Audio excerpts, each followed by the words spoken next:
ഇന്ന് നമുക്ക് നല്ല ക്രിസ്പി ആയിട്ടുള്ള കോളിഫ്ലവർ ഫ്രൈ എങ്ങനെയാണ് പൊരിക്കുന്നതെന്ന് നോക്കാം. ഇത് ബീച്ചിലൊക്കെ പോകുമ്പോൾ മസ്റ്റായിട്ട് നമ്മളെല്ലാം വാങ്ങിച്ച് കഴിക്കുന്ന ഒന്നാണ്.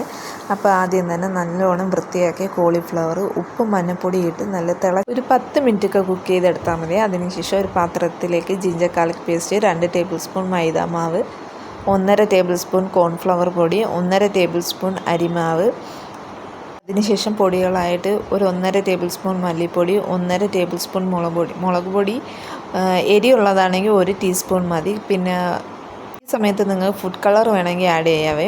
കുറച്ച് കുരുമുളക് പൊടി ഉപ്പും ഇട്ട് ലേശം വെള്ളവും ചേർത്ത് ഈ ഒരു പരുവത്തിൽ ആക്കിയെടുക്കാവേ. അതിനുശേഷം നമ്മൾ വേവിച്ച് വെച്ചിരിക്കുന്ന കോളിഫ്ലവറും കൂടെ ചേർത്ത് നന്നായിട്ട് മിക്സ് ചെയ്തതിന് ശേഷം ഒരു ഹാഫ് ആൻ അവർക്ക് ഫ്രിഡ്ജിൽ റെസ്റ്റ് ചെയ്യാൻ വയ്ക്കുക. അതിനുശേഷം നല്ല ചൂടുള്ള വെളിച്ചെണ്ണയിലേക്ക് നമുക്ക് കോളിഫ്ലവർ പൊരിക്കാവേ. നല്ല സ്വാദായിരിക്കും. ലാസ്റ്റ് കുറച്ച് കറിവേപ്പിലയും കൂടെ തൂവി കൊടുക്കണേ.